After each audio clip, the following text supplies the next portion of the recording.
6 months at sea. No food left. Pirates eating meat so rotten you could smell it across the entire ship. Then they started scraping barnacles off their own hull and chewing leather boots for survival. But when their teeth began falling out and gums started bleeding, they knew death was hunting them. How did they cheat the ocean's cruelest enemy?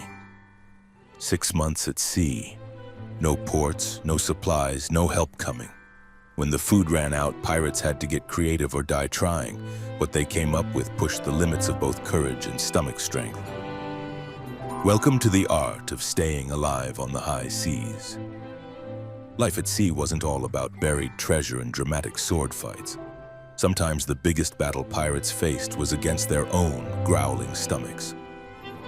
When you're stuck on a creaking wooden ship for months with nothing but endless waves around you, food becomes more precious than gold. Pirates weren't exactly known for their five-star dining experiences, but they were masters at making their supplies last. Their pantry staples would make any modern nutritionist faint. Rock-hard biscuits called hardtack, salted meat that could break your teeth, and beans so dry they could double as ammunition in a pinch. The secret to their survival lay in their careful rationing system. Each pirate got a carefully measured daily portion that would make today's dieters look like feast masters. A typical daily ration included about 1 pound of meat when available, a few pieces of hardtack, and if they were lucky, some dried beans or peas. Water was even more strictly controlled. Each pirate got roughly 1 quart per day. This had to cover both drinking and any desperate attempts at personal hygiene. The hardtack deserves special mention. These weren't your grandmother's cookies. Made from flour, water, and sometimes salt, these biscuits were baked until they became nearly indestructible. Pirates had to soak them in water or rum just to avoid chipping their teeth. The soaking served another purpose too. It made the inevitable weevils and worms float to the top. As the old sailor's joke went, if you tap the biscuit on the table and the worms don't crawl out, it's too far gone to eat. But the real culinary adventures began when food started to spoil. Pirates developed what we might call creative food preservation techniques. When their salted meat turned green with mold, they didn't throw it overboard. That would be wasteful. Instead, they scraped off the fuzzy bits, boiled it until it stopped smelling quite so terrible, and called it dinner. One sailor's account from 1789 described the meat as so putrid that we could smell it from one end of the ship to the other. Talk about a room with an atmosphere. The ship's cooks became experts at disguising the taste of spoiled food. They'd throw in whatever spices they could get their hands on, creating concoctions that would never make it onto a modern cooking show. One popular dish was called lobscouse, a stew made from salvageable bits of meat, ship's biscuit crumbs, and whatever else was available. The recipe seemed to be, if it's not completely rotten and won't immediately kill you, throw it in the pot. Water storage was another challenge entirely. Kept in wooden barrels, fresh water would gradually turn green and slimy. Pirates learned to drink it without looking too closely, often adding a splash of rum, not just for taste, but in the hope that the alcohol might kill whatever was living in there. One creative captain reportedly told his crew that the wiggling things in the water were extra protein. An early example of positive thinking, if there ever was one. The most impressive aspect of all this wasn't just the pirates' ability to survive on such provisions. It was their cleverness in making these supplies last as long as possible. They developed preservation techniques that, while not exactly FDA approved, kept them alive during long voyages. Meat was heavily salted and stored in barrels. Vegetables were pickled or dried, and even fruit was preserved when possible, though this was rare. The math behind these survival tactics was staggering. A single pirate ship carrying 200 men could burn through 1,000 pounds of food in just 1 week. Even with the most advanced preservation methods of their time, food supplies had a nasty habit of running out faster than expected. The salted meat might last 3 months if you were lucky. Hardtack could survive 6 months if the weevils didn't claim it first, and dried beans might stretch to 4 months if carefully rationed. The most successful pirate crews learned quickly that no amount of careful rationing could change a simple fact. A hungry crew was a dangerous crew. When the food stores began to dwindle and the barrels ran dry, even the most experienced captains knew it was time to do something else to survive. When your food stores are running low and the nearest grocery store is several hundred miles of ocean away, you get creative. Pirates didn't just wait around hoping for divine intervention. They took matters into their own hands, developing a smart system of what they politely called resource acquisition. The most successful pirates weren't always hunting for gold-laden Spanish galleons. Their primary targets? Humble merchant vessels carrying something far more valuable than precious metals: actual food. These supply ships, often heading to colonial settlements, were floating supermarkets of their day. A single successful raid could yield barrels of salted cod, sacks of flour, wheels of cheese, and crates of dried fruits. One particularly lucky pirate crew in 1716 captured a merchant vessel carrying enough food to feed their entire crew for 6 months, including, to everyone's delight, 12 barrels of wine and a cheese wheel bigger than their ship's helm. Pirates became experts at tracking these supply routes. They knew exactly when merchant ships would leave European ports loaded with provisions. And they studied weather patterns to predict where these vessels might seek shelter during storms. Some crews even maintained networks of informants in port cities. These contacts would tip them off about particularly well-stocked ships setting sail. The raids themselves required careful planning. Unlike the dramatic Hollywood versions, most pirates preferred to take ships without firing a single shot. Their favorite tactic? Simple intimidation. A merchant captain facing a crew of hungry pirates usually made the wise decision to hand over their food supplies rather than risk a fight. As one captured merchant captain wrote in his log, "They took our salted beef and hardtack, but left us enough to reach port. I consider this a fair exchange for keeping my head attached to my shoulders." Coastal settlements were another target, though these raids required more finesse. Pirates would often send scouts ashore disguised as ordinary sailors to assess which villages had the best supplies. They weren't just after stored food. Livestock was a particularly precious prize. One pirate crew in 1718 made off with an entire herd of sheep from a Caribbean island. The logistics of these raids were surprisingly complex. Pirates needed to ensure they had enough storage space for their newly acquired supplies. More than one overly ambitious crew found themselves with a successful haul, but nowhere to put their bounty. A pirate captain's log from 1725 recounts the amusing tale of having to return 3 pigs to a coastal village because they couldn't figure out where to keep them on the ship. The village chief was reportedly so amused by the pirates' sheepish return that he threw in some chickens as a consolation prize, much easier to store. Weather played a crucial role in these supply-gathering missions. Raiders learned to time their attacks with the seasons. Summer meant more daylight hours for raids, but also meant food spoiled faster. Winter raids were trickier to execute but offered better preservation conditions. One clever pirate crew specialized in winter raids specifically because frozen meat would last longer, though they had to deal with the occasional frozen rope and slippery deck. The most successful pirates developed a reputation for being selective in their targets and relatively fair in their dealings. They understood that burning bridges wasn't good for long-term survival. Some crews even established informal agreements with certain coastal communities, protection from other pirates in exchange for reliable access to supplies. A Caribbean governor once complained in a letter that he couldn't tell if the local pirates were running a protection racket or a primitive food delivery service. The numbers tell an interesting story. Historical records suggest that up to 70% of pirate raids were primarily focused on acquiring supplies rather than treasure. A well-supplied ship was worth more than a hold full of gold. After all, you can't eat coins.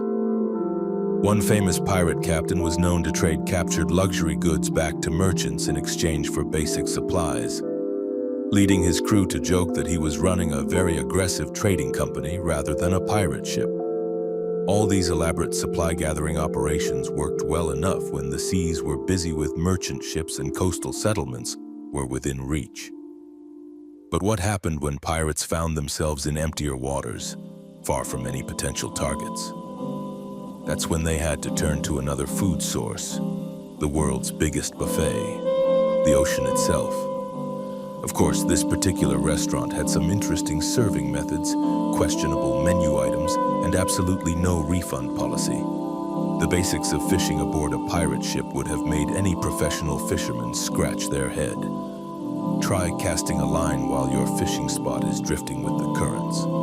Your deck is tilting with every wave, and half your crew is trying not to lose their breakfast over the railings. One pirate's log from 1722 noted, "Caught nothing today except the captain's hat. Fish seemed to have better sense than to bite." Pirates developed their own unique fishing techniques. Large nets were dragged behind ships during slow periods, though this sometimes resulted in catches that nobody quite knew what to do with.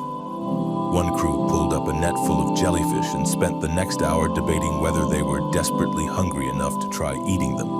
Spoiler alert, they were.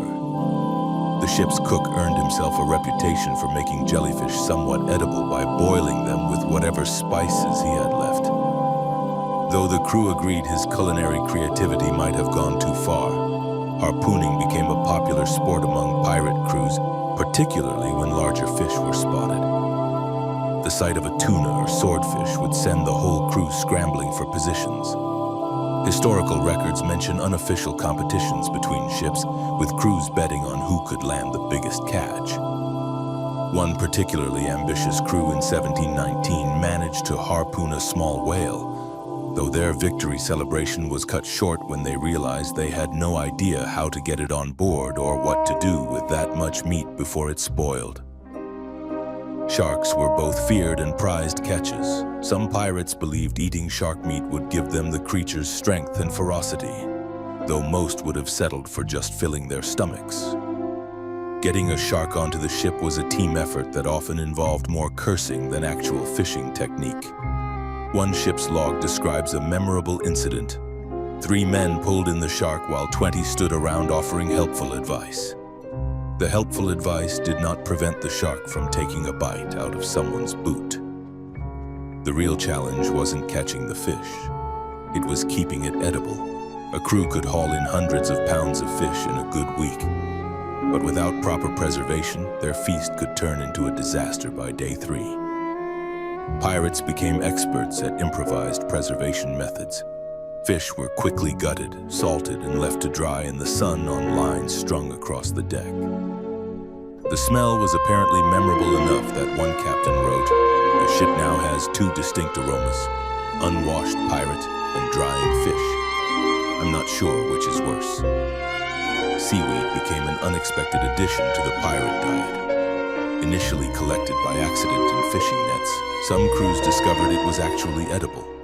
While it wasn't exactly a feast, seaweed had the advantage of being plentiful and impossible to overcook.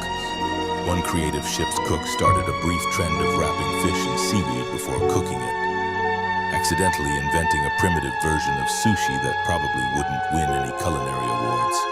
The most fascinating records come from desperate times when traditional fishing wasn't enough.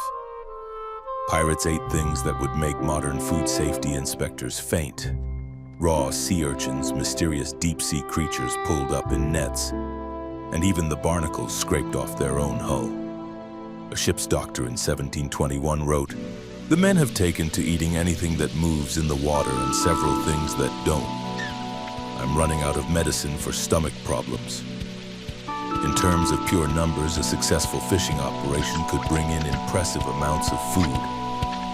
Records show that one pirate ship managed to catch and preserve over 500 pounds of fish in a single productive week. That might sound like a lot, but with a hungry crew of 100 men, it was barely enough to keep everyone fed for a few days. The real challenge wasn't just about quantity, though. Old salts who'd spent decades at sea knew that survival required more than just filling bellies with whatever swam by. Each passing month brought new lessons about what the human body needed to endure life on the waves. Months at sea took their toll on pirate crews in strange and terrifying ways.